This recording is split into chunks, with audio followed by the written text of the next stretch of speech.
Bien, hemos hablado de los poblados betones, que solían ser inicialmente poblados abiertos y posteriormente poblados fortificados que recibirían el nombre de castro. Los romanos llamaron a estos poblados oppida, que significa poblado fortificado en lugar alto. Hay algunos restos, posiblemente en aquel cerro que tenemos al fondo, que puedan indicar que hubiera también algún pequeño núcleo de población. Pero lo que nos interesa es cómo estaban organizados esos poblados interiormente.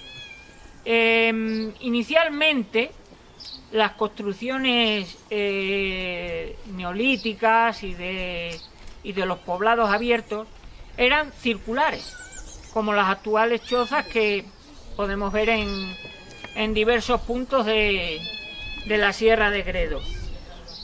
Los chozas eran estructuras circulares con un muro de piedra seca, aproximadamente de 1,5 metros de altura, y con una techumbre cónica de madera y escoba o piorno, nunca de paja.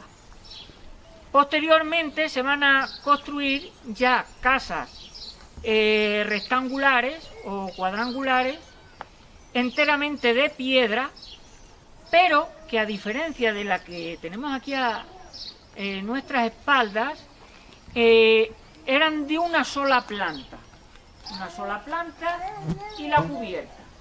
Posteriormente, ya en época romana, se empezará a aumentar con una planta más. ¿Cómo eran estas casas? Integraban espacios para la actividad económica y para la vivienda.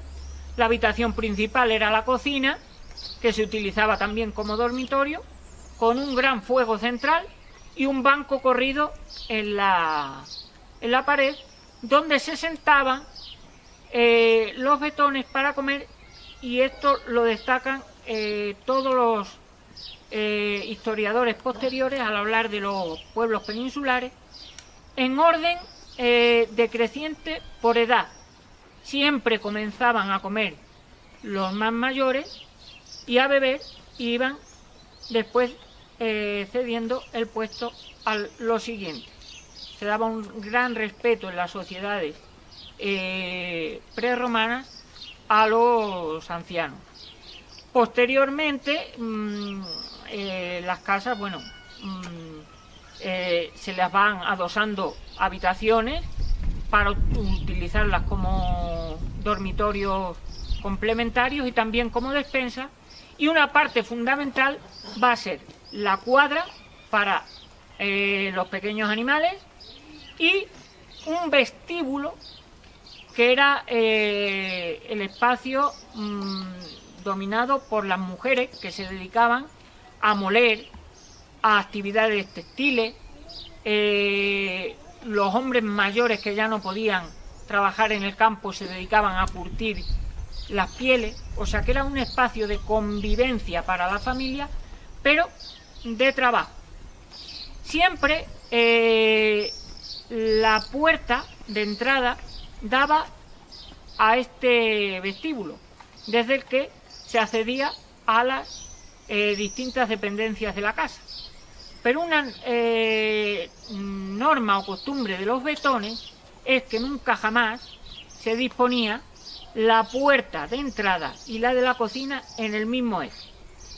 Si la puerta estaba en el centro, la puerta de entrada, la puerta de la cocina estaba hacia la derecha o hacia la izquierda. ¿Para qué?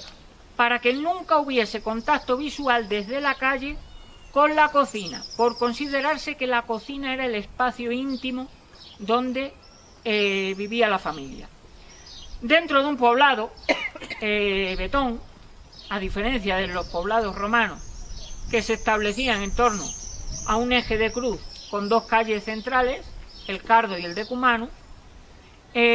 Las casas de los Betones se construían un poco aleatoriamente, dejando pequeños espacios entre ellos para desagüe de las cubiertas, pero sin un plan previamente establecido.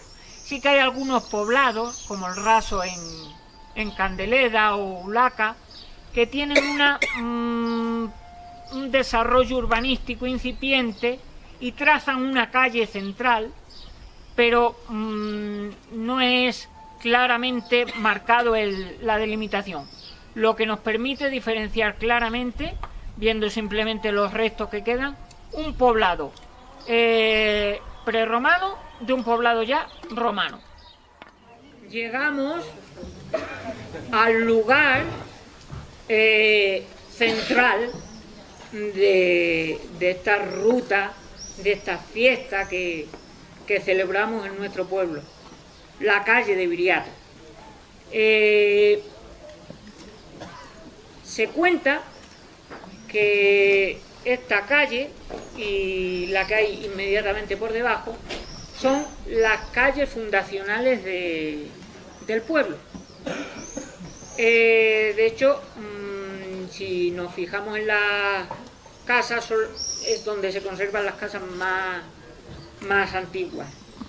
La leyenda escrita por Gabriel Acedo de la Berrueza y Porras, historiador de Jarandilla de la Vera, que la recoge en su libro Amenidades, Recreos y Florestas de la provincia de la Vera, escrito en 1667, dice que el Guijo era un pueblo pequeñito donde habitaban 70 familias dedicadas fundamentalmente a la elaboración de queso fresco, que se consideraba el mejor de Europa, mejor que el de Flandes, que era el queso destacado de la época, y a la elaboración de mantequilla. Eran los dos productos centrales de la economía de la época. Pero no cuenta, aunque dice que Viriato era del Guijo, dónde nació. Sin embargo, los mayores del pueblo, de generación en generación, nos han contado que Viriato nació en esta calle, que su casa estuvo en esta calle. Esto es muy difícil de asegurar, porque lógicamente, bueno, pues posiblemente fuese simplemente algún chozo o alguna casa pequeñita que no haya llegado hasta nuestros días. Pero ahora después pasaremos por el lugar donde se dice que más o menos estuvo. A diferencia de otras calles del pueblo que han ido cambiando de nombre a lo largo de la historia, esta calle siempre se ha llamado igual. En 1816, cuando Guijo de Santa Bárbara se independiza de Jarandilla de la Vera, se ponen ya los nombres oficiales a las calles y se la llamó la calle del Rincón, porque era la calle que conducía al barrio del Rincón, pero nunca jamás se la conoció por ese nombre. Se siguió hablando de la calle de Viriato. Entonces, a principios del siglo XX, concretamente en 1914, el cura que había en aquel momento en el pueblo, don Gregorio María Cruz Aparicio, realiza un censo de habitantes del pueblo y pone en el libro calle de Viriato, porque tal como pone él en una nota, antigua calle del Rincón, conocida por todos como calle de Viriato. Y con este nombre ha sido conocida siempre, y siempre nos lo han contado nuestros mayores. Entonces, Si nuestros mayores lo contaron, a ellos se lo contaron sus mayores, a sus mayores, ¿por qué no pudo ser? ¿Por qué no podemos decir que Viriato nació aquí?